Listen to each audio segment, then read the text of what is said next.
কি বললে তুমি রিমলি? আমি তোমার সুযোগ নিচ্ছি, এই কথাটা তুমি আমায় বলতে পারলে? হ্যাঁ গাড়ি বাবু, সুযোগ নিতেছেন। আমার অসহায়তার সুযোগ।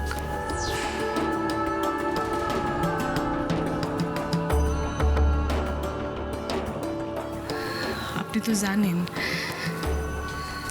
যে আপনি সারা এই শহরে আমি আর কাউরে চিনি না। কোথাও যাওয়ার জায়গা আমার নাই।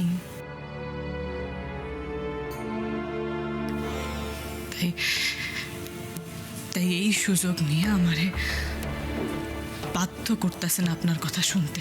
আর তারপর ব্যাস রিমলি, ব্যাস, অনেক বলে নিয়েছো, আর নয়।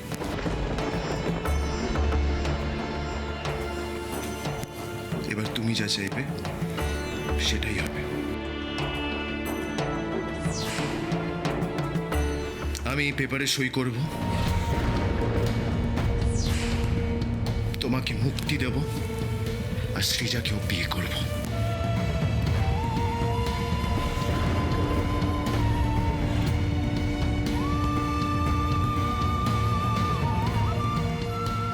এতেই যদি তুমি খুশি থাকো তাহলে তাই হবে।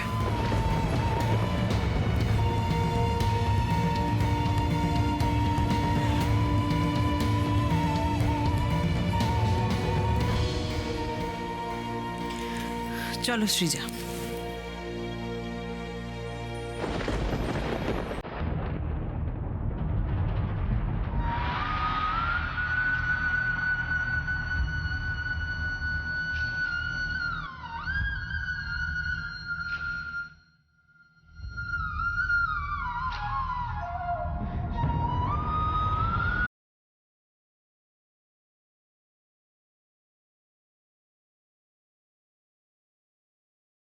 কি হইলটা কি পোলার?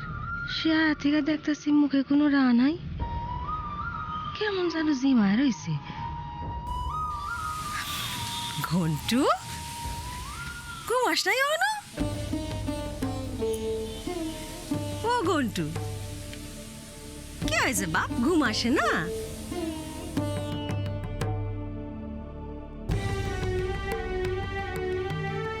কই আয় দেখি, আয় আয় আয়, বস বস এখানে। আচ্ছা আমার একখান কথা ক দেখি। এই যে তুই এতগুলান দিন রিমলি দিদির শ্বশুর বাড়িতে কাটাইছো, কই আমার তো সেখানকার কোনো গল্প করিস নাই? সেখানে বাড়ি ঘর দোর কেমন, ভালো মন্দ কি সব খাইছোস, কিছুই তো বললি না আমারে। তরে সকলে খুব খাতির করছে না? আর আঙ্গুর রিমলিরে তো একেবারে মাথায় তুলে রাখছে, কি কস?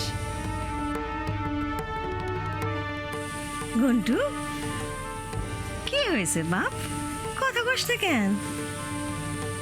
কি রে? ভালো।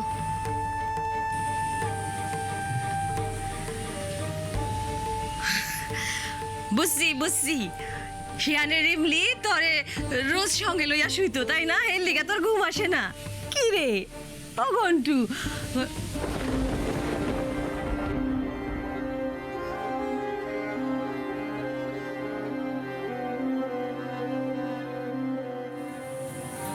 ঘন্টু কোনো কথার কোনো জবাব দিতেছে না কেন? ওকে এমন কিছু দেখছে সে বাড়িতে যাতে ওর মনের উপর কোনো চাপ পড়ছে?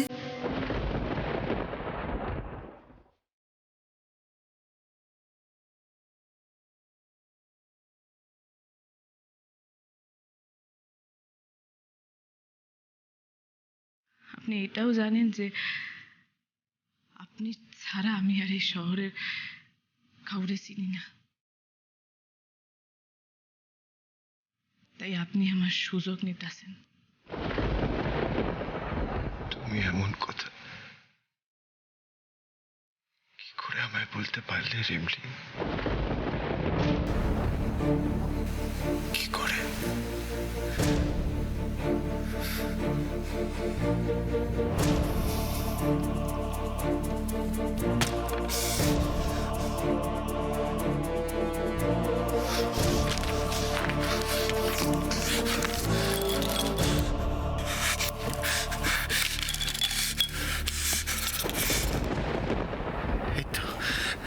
কালি পড়ছে তো।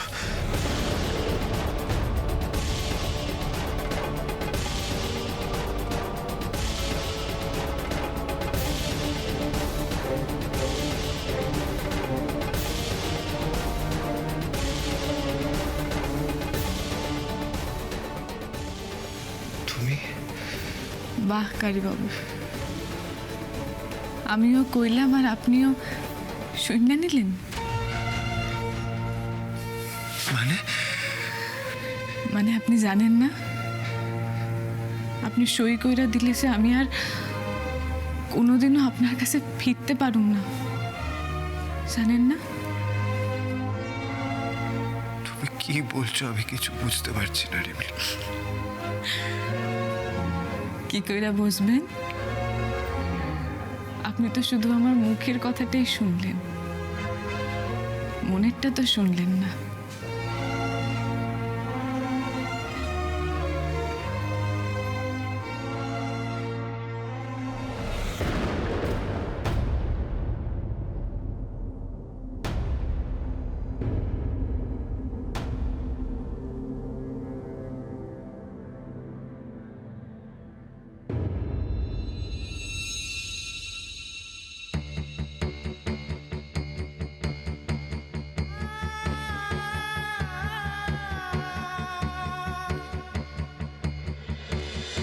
এই বাড়িতে আমারে আশ্রয় দেওয়া, আমার বিয়া করা, এই বন্ধুত্ব, দয়া ছাড়া আর কি গাড়ি।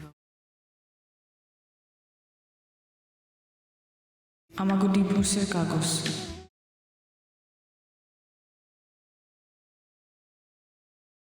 আমি সই কইরা দিছি, আপনিও সই কইরা দিন।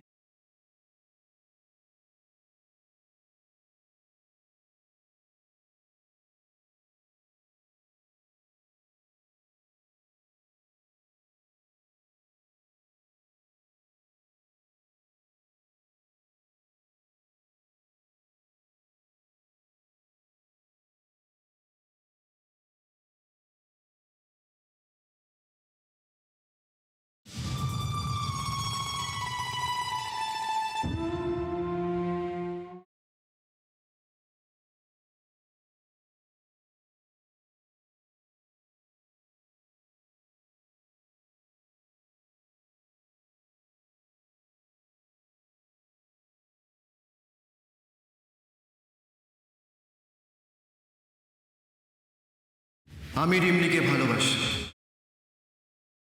I love you Rimli. আমি তোমার কাছে আমার ভালোবাসার ভিক্ষা চাইছি, ভিক্ষা চাইছি। প্লিজ তুমি আমায় ফিরিয়ে দিও না, প্লিজ না, প্লিজ।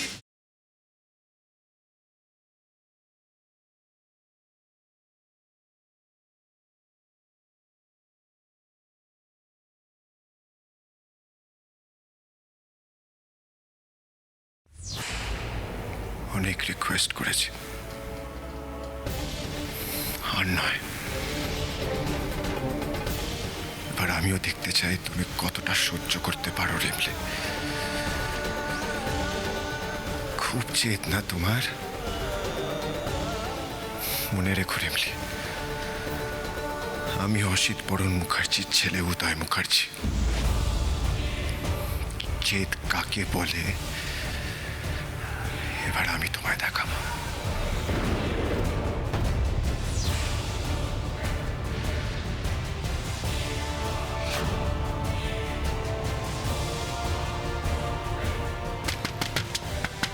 মম, মম দরজা খোলো। মম, কি অবস্থা হয়েছে তোমার চেহারার? কি হয়েছে, এমন করছো কেন? মম তোমার সাথে আমার কিছু কথা আছে।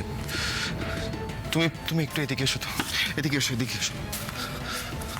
মম এসো না, এসো এসো, এদিকে এসো। কি হয়েছে কি বেটা, এরম করছো কেন? আচ্ছা তোমার কি অবস্থা, তুমি ঘুমোওনি রাতে? Mom mom let me say it please. Mom এতদিন ধরে আমি তোমার কথার অবাধ্য হয়েছি, তোমাকে অপমান করেছি, তোমাকে কষ্ট দিয়েছি। তার জন্য আই এম রিয়েলি সরি। তুমি পারলে আমায় ক্ষমা করে দিও মম।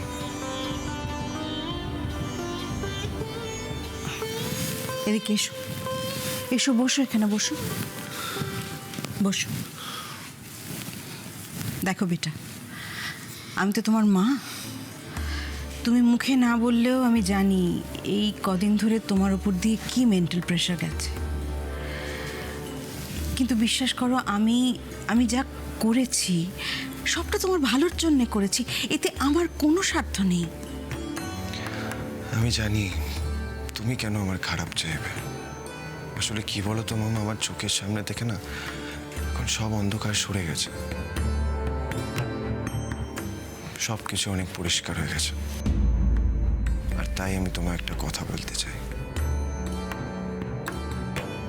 কি কথা?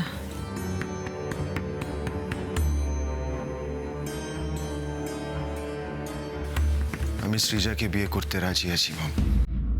তুমি ডেট ফিক্স করো।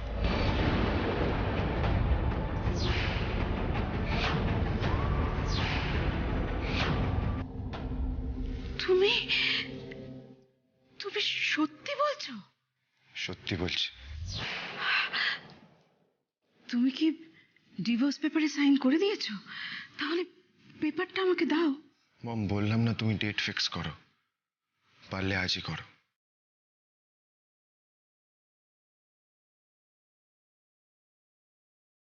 আর তুমি চিন্তা করো না মম, ডিভোর্স পেপারটা আমি ঠিক টাইমলি সই করে দেবো।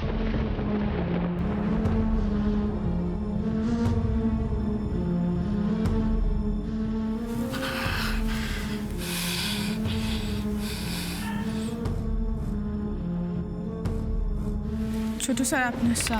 রূপজিৎ রূপজিৎ রূপজিৎ রূপজিৎ দারুণ একটা খবর আছে। কি হয়েছে বৌদি, এত উত্তেজিত দেখাচ্ছে? আরে তোমাকে সব পরে বলছি, তুমি এক্ষুনি পুরুত মশাইকে খবর দাও, দিয়ে আসতে বলো এক্ষুনি। পুরুত মশাই কি হবে?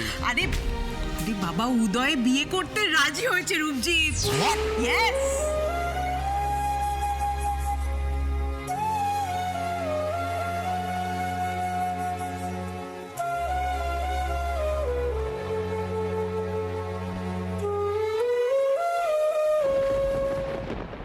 এটা তুই কি করলি উদয়?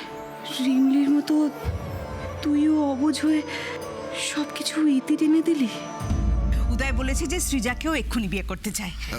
ঠিক আছে বৌদি, সকাল সকাল যা দারুণ একটা খবর দিলে না, আমি এক্ষুনি পুরোজিৎকে আসার জন্য বলছি, দাঁড়াও। হ্যাঁ, তুমি এটা করো, আমি ততক্ষণ সৃজার বাবা মার সঙ্গে কল করে পুরো কথাটা বলে নিই। সত্যি সকাল সকাল না আমার বেটা আমার পুরো মনটা খুশি করে দিল।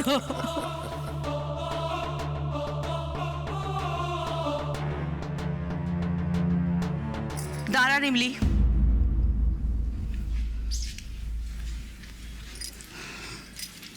উদয়কে এত বড় কষ্ট দেওয়ার অধিকার তোকে কে দিয়েছে? হ্যাঁ, আমি সত্যি করে বলতো, তুই কি ওর দেওয়া কষ্টের প্রতিশোধ নিচ্ছিস ওর থেকে? সত্যি করে বল আমায়। পিসিমণি, আমি কখন কার থেকে প্রতিশোধ নিলাম? গাড়িবাবু তো নিজেই পুরোহিত ডাকার কথা কইছেন। সিজা দিদিরে উনি বিয়া করতে রাজি, সেটা উনিই বড় ম্যাডামরে কইছেন। আমি কি করলাম পিসিমণি? এই শোন, তুই না একদম অবুঝ সেজে থাকবি না। তোর কি মনে হয় হ্যাঁ এই কথাগুলো উদয় মন থেকে বলছে, ওর মনের কথা? হ্যাঁ রিমলি, তোর ব্যবহার বাধ্য করছে না তো ওকে এই কথাগুলো বলতে? ভালো করে ভেবে বল আমায়। ও মা, মা আমি তোকে বলেছি না মা, আমার দাদার খুব ইচ্ছে ছিল যে উদয়ের সঙ্গে তোর বিয়ে হোক।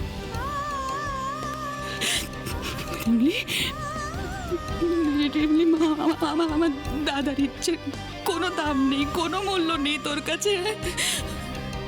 তুই এতটা পাষাণ কি করে হয়ে গেলি বল না। তোমরা আমারে যতই ভুল বোঝো না কেন,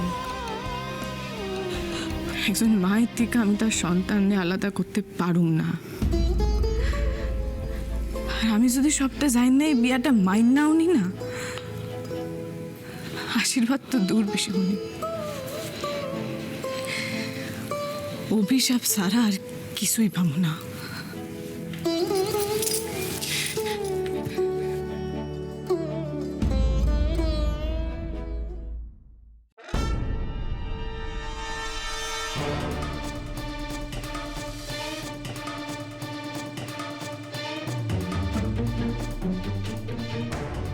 তুমি কি ডিভোর্স পেপারে সাইন করে দিয়েছো? তাহলে পেপারটা আমাকে দাও। মম, বললাম না তুমি ডেট ফিক্স করো, পারলে আজই করো।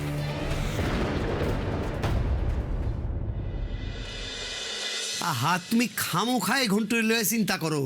আরে জামাই বন্ধু কি কইলো দেখলা না? ও রিমলি দিদির কাছ থেকে চলে আসে বইলা ওর মন খারাপ হয়েছে, ব্যাস, আর এর থেকে বেশি কিছু হয় নাই। না গো না, মায়ের মন তুমি বুঝবা না। আমার ঘন্টুরে আমি হারে হারে চিনি না, ভালো করে খায় না, ঘুমায়, খেলতে যায় না। এখন দেখো না, সারাত ঘুমায় না, এই লিগা পয়রা পয়রা ঘুমাইতেছে। আমগো ঘন্টু সাত সকালে অমন কইরা ঘুমোনোর পোলা করে। মামা, ঘন্টুকে আবার ভূতে টুতে?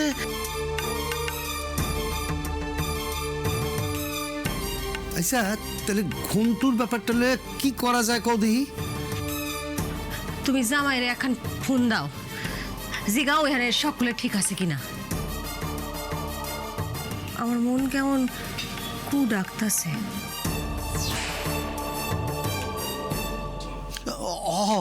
অহনি ফোন ধরাই দিতাছি।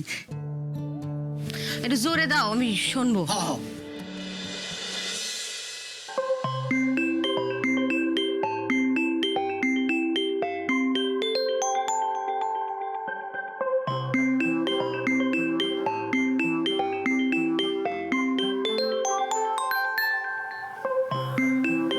এখন মামা ফোন করছেন কেন? উনি কি আবার ডিভোর্সের ব্যাপারে জানতে পারলেন নাকি?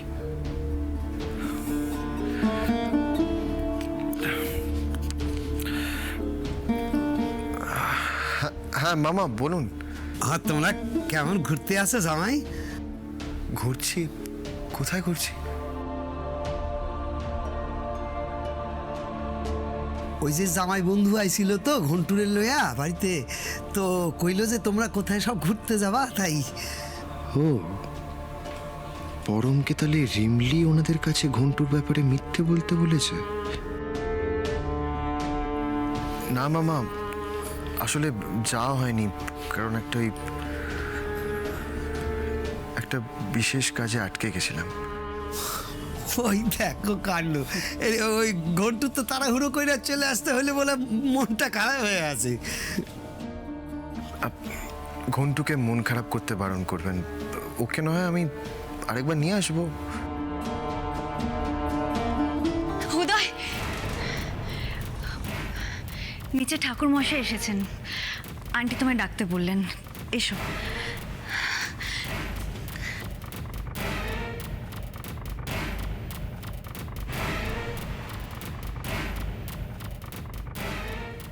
মামা, আসলে আমার একটা কাজ ছিল, আমি আপনাকে একটু পরে ফোন করলে? আচ্ছা আচ্ছা, ঠিক আছে বাবা, ঠিক আছে। ভালো থাকবেন। কি এবার হয়েছে তো? রাজু নে ফোন। শুধু শুধু চিন্তা করা তোমার একটা সব হয়ে গেছে এখন। রাজু, হ্যাঁ কম আমি। তোমার মামা বড় সহজ সরল মানুষ, অত কিছু বোঝেন না, তাই আমার মন কেমন কু ডাকতাছে। কেমন জানো মন কয় যে কলকাতার বাড়িতে একখান কিছু গোলমাল বাঁধছে। আমি কই কি, তুমি কি পারবা ওইখান থেকে আমার একটু খোঁজ খবর আয় না দিতা? অবশ্যই পারবো মামি, এমনিতেই তো আজ আমার কলকাতায় যাওয়ার কথা ওই গাড়ির পার্টস আনার জন্য। বাহ, বেশ। তাই ওই রিমলির শ্বশুর বাড়ি ওইখানে গিয়া যদি কিছু এদিক ওদিক দেখো, তাইলে আমার একটু কইও তো। ঠিক আছে মামি, আমি তাহলে আসি।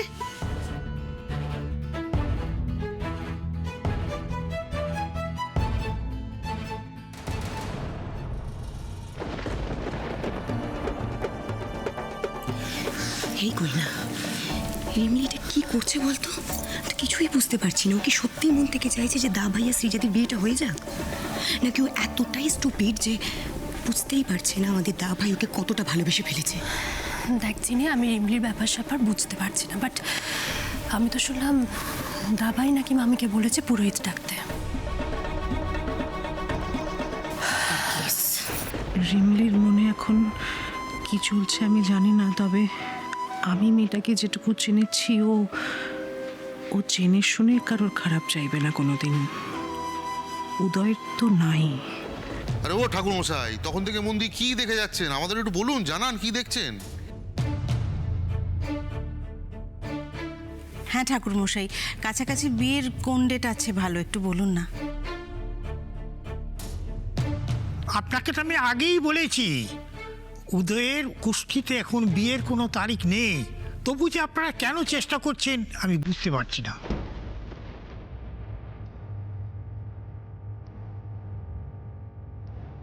ও বিয়ের ডেট নেই? তাহলে মম মানে আর তো কোনো উপায় নেই। আই মিন,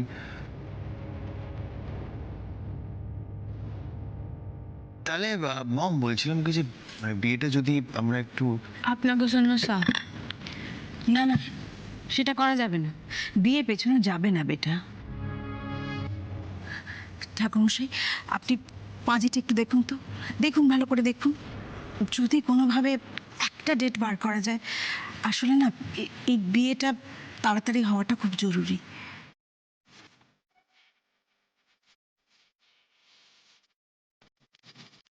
যদি আপনারা কিছু মনে না করেন আমি এখন কথা কম বড় ম্যাডাম।